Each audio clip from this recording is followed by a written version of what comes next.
Welcome back, everybody. I'm Jayne Latz, also known as the Communication Trainer, and I am so glad you are here. Today, we are going to dive into 5 simple yet incredibly powerful communication skills that will help you speak more clearly, more confidently, and with greater influence. Whether you are presenting to a room of executives, connecting on a call, or simply introducing yourself, each of these tips builds on the last one. So as you can practice them, you will find that you will feel and sound more professional, more credible, and more in control of your message. So let's get started. And I'm sorry, before we get started, let me remind you that these tips are collected over the year. Every week, we share 1-minute video every week on all my social platforms. So we are now up to tip 42 as we approach the holiday season and the end of the year. So if you have not heard or listened to or watched tips up to 41, please go to your favorite social platform and watch them. And I just saw someone say hello from the Netherlands, and thank you. Thank you so much for introducing yourselves. I am in Florida in the United States, and I love when people share where they are from. So thank you from the Netherlands.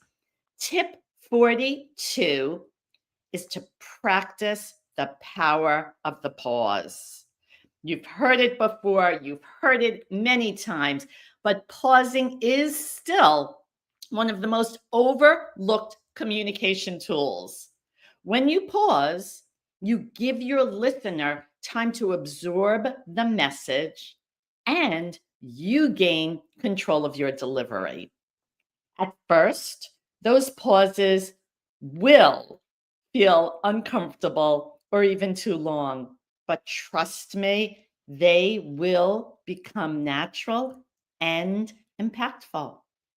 So a great exercise for you to practice is simply putting a pause between your first name and your last name.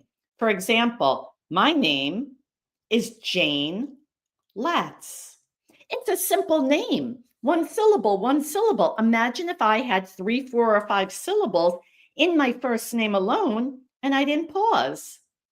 So practice that pause. 1 second. That pause will signal confidence, intention, and executive presence. Start incorporating intentional pauses throughout your conversations, especially after key points. And notice the difference in how you feel, how you sound, and how others respond. And let me just tell you that just recently, we were working on interview skills with 2 different individuals that were not getting past their second interview. When they mastered the pause, they got those job offers. That's the power of the pause. Tip 43. Do you want to speak confidently? Reduce the use of those filler words. Get rid of like you know. These words creep in when our brain is racing faster than our mouths or when we are uncomfortable with silence. We use a barometer at Corporate Speech Solutions that you should not use greater than 2 in 2 minutes. Believe it or not, some of you will be shocked if you record yourself and count your filler words. Remember, like you know. Any word that does not add content to your message is a filler word. That's it. Replace the filler words with silence, and suddenly you will sound more polished and more professional. Tip 44, idiomatic expressions. Know how to use them. These are so tricky. I remember when I was learning a second language many years ago, and I was working privately, and my teacher was reading like a reading comprehension where she read to me and I had to answer questions. If you've learned English as a second language, you may have had that experience. And I remember she used words that made no sense. And it was an idiomatic expression in Spanish. We have so many that make no sense unless you learn what that expression is. They're not literal. For non-native English speakers, this can be very tricky. I once worked with a client from France who sat in a meeting and was very confused when she heard an idiomatic expression she never knew. She left that meeting and she was an executive feeling lost and disconnected. She immediately went to HR and said, I need training on idiomatic expressions. And that's what we did with her very successfully. So here's a few examples of idiomatic expressions. You need to hit the books. What does that mean? Start studying. I'm feeling under the weather. Well, what does under the weather mean? How could you be under a rain cloud? It means you're not feeling well. In business, the ball is in your court. It's now your turn to take action. Feel free to share any idiomatic expressions in the comments section that maybe are confusing to you, or you don't know them, or your favorite ones. Feel free to share those. Understanding idiomatic expressions will increase your confidence in conversations and will help you sound more natural. Start listening for them. They are everywhere. Tip 45, which is so important in business, is be a good listener. For those of you who don't know me, haven't watched my videos, my training is as a speech language pathologist. And one of my first sessions in college was that communication is a two-way street. You have a speaker and you have a receiver. The receiver is a listener. Too often, people forget about being a good listener. Communication is not just about speaking, it's a connection. And connection requires good listening.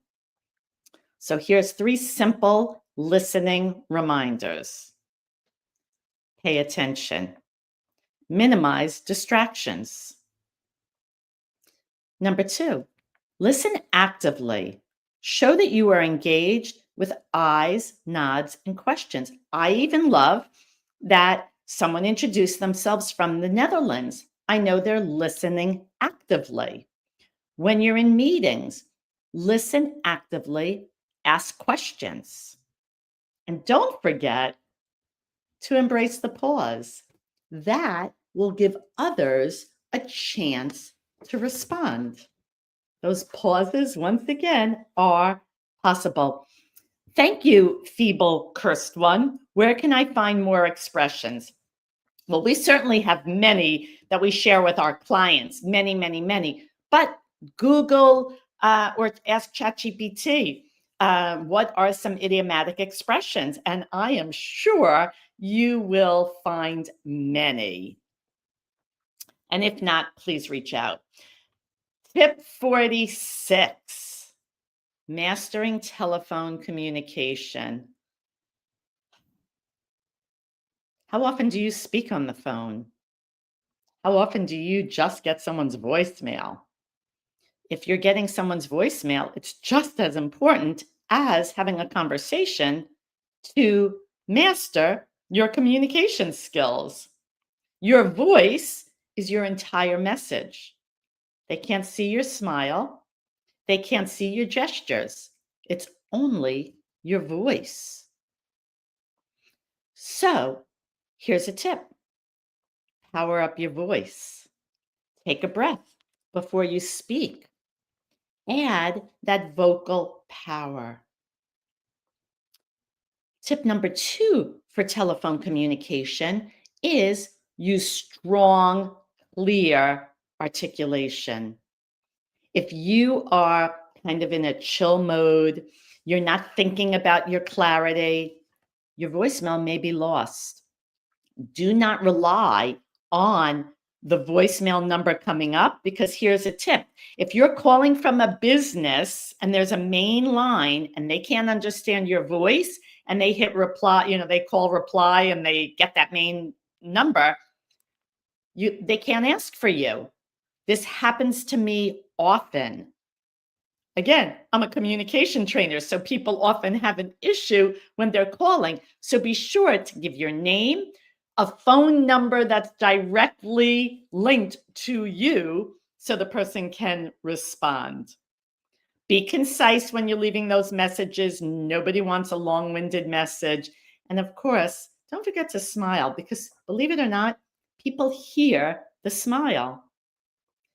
Clear telephone communication gets your message across. It will save time and will reinforce professionalism. Practice leaving a message.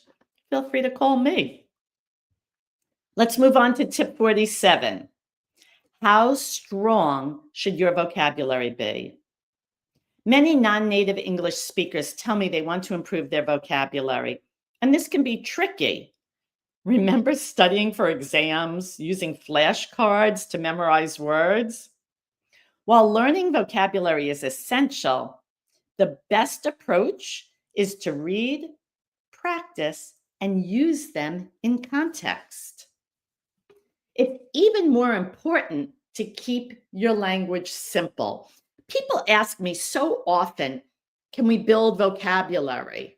But the truth is, if you use large words that your audience may not be familiar with, you will lose your audience. Some of the work we do is working on synonyms. Maybe don't use those large words.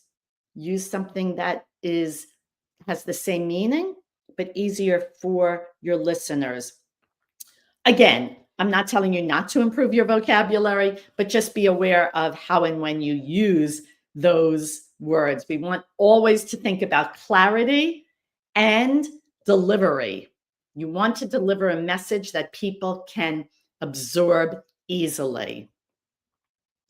As you head into your week, choose one of these skills to practice. Small changes create big shifts. Remember, we just started to work with those individuals on their interview skills. And before you know it, one landed a dream job and the other rejected a job. They're feeling so confident right now as they continue to interview for an even better job. Clarity counts. If you are ready to communicate with greater confidence and greater clarity, reach out. Grab my schedule link, go to the website, send me an email, and I will respond and get on a call with you. Make your message your superpower. Until then, I want to remind you, pause with power, listen with intention, and speak with confidence. I look forward to seeing you soon. Thank you for joining me.